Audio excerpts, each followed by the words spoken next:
Bienvenue dans cet épisode de Entreprendre avec succès. Aujourd'hui, nous allons explorer un sujet crucial pour tous ceux qui aspirent à une meilleure gestion de leur argent, le coût invisible des grandes richesses. Inspiré du livre La psychologie de l'argent de Morgan Housel, ce concept nous invite à repenser notre vision de la richesse et à éviter l'un des pièges les plus courants, la comparaison sociale. Dans un monde où nous sommes constamment exposés à des images de réussite et de luxe, il est facile de penser que plus de richesse signifie forcément plus de bonheur. Mais Housel nous rappelle une vérité fondamentale, la vraie richesse n'est pas visible.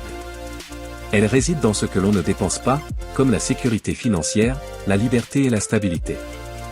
Dans cet épisode, nous allons comprendre pourquoi il est essentiel de se détacher de la compétition avec les autres pour construire une richesse authentique et durable. 1. La comparaison sociale, un piège coûteux. L'un des principaux obstacles à une gestion saine de l'argent est la tentation de la comparaison sociale. Nous vivons dans une société où la réussite est souvent mesurée par des signes extérieurs, une grande maison, une voiture de luxe, des vêtements de marque ou des voyages somptueux. Mais ce que nous voyons en surface ne raconte qu'une partie de l'histoire. Housel explique que ce que nous ne voyons pas est bien plus important, la stabilité financière, l'absence de dette, ou encore la capacité d'épargner pour l'avenir. Ces éléments, bien qu'invisibles, sont les véritables indicateurs de richesse.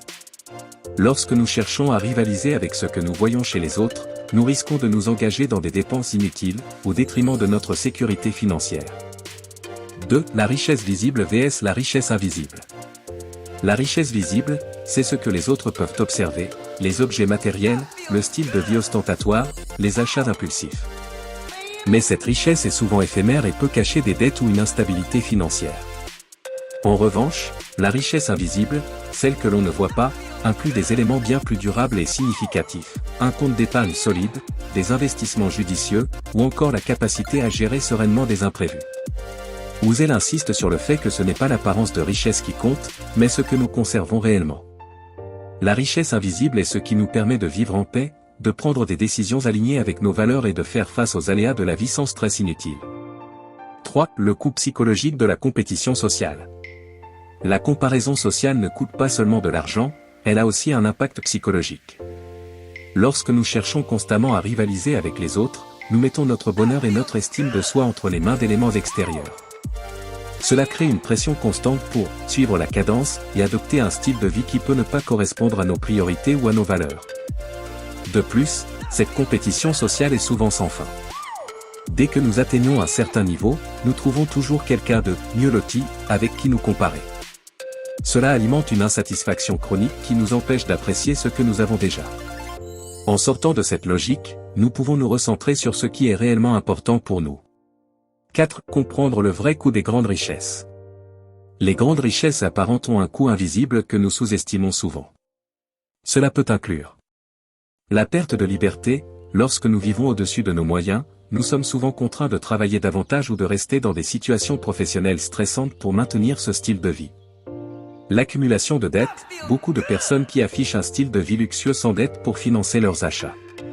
Cette dette devient une source de stress financier et limite leur capacité à épargner pour l'avenir. Le stress émotionnel, essayer de maintenir un certain niveau de vie peut engendrer une anxiété constante, surtout si nos finances ne suivent pas. En reconnaissant ces coûts, nous pouvons faire des choix financiers plus alignés avec nos véritables priorités et objectifs. 5. La liberté financière, une richesse inestimable. Housel met en avant une idée puissante, la véritable richesse, c'est la liberté. Lorsque nous contrôlons nos finances au lieu de les laisser nous contrôler, nous avons la possibilité de vivre selon nos propres termes. Cette liberté nous permet de choisir notre mode de vie, de prendre des décisions basées sur nos valeurs, et de consacrer du temps à ce qui nous rend vraiment heureux.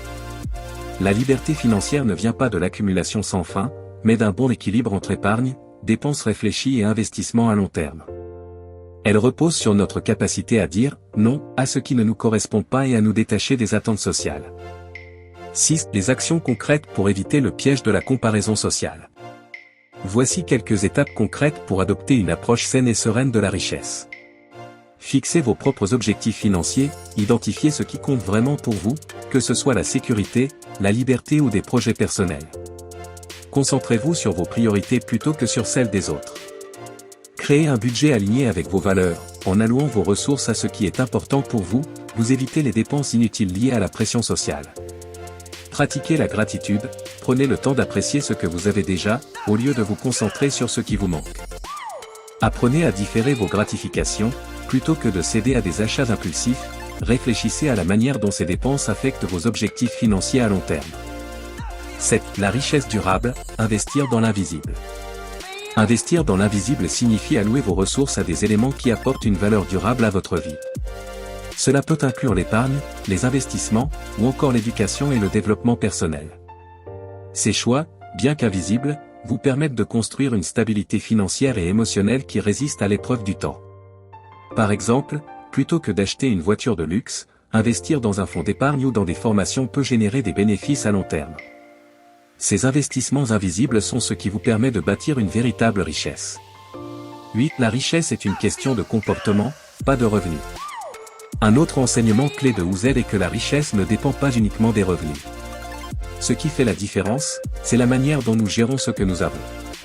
Même avec des revenus modestes, il est possible de construire une richesse significative en adoptant des comportements financiers intelligents, comme l'épargne régulière, la réduction des dépenses inutiles et l'investissement à long terme.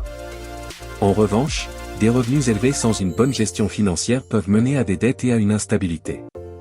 La clé est de développer des habitudes qui favorisent la stabilité et la liberté, quelle que soit votre situation financière actuelle. Redéfinir la richesse. Pour conclure, le coût invisible des grandes richesses nous rappelle que la vraie richesse ne se mesure pas par ce que nous possédons, mais par ce que nous conservons.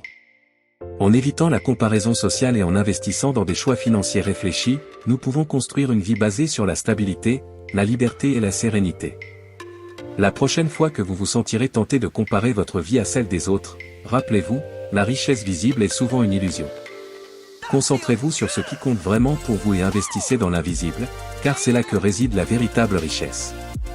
Merci d'avoir écouté cet épisode de Entreprendre avec succès. Si ce message vous a inspiré, n'hésitez pas à aimer, commenter et partager cet épisode.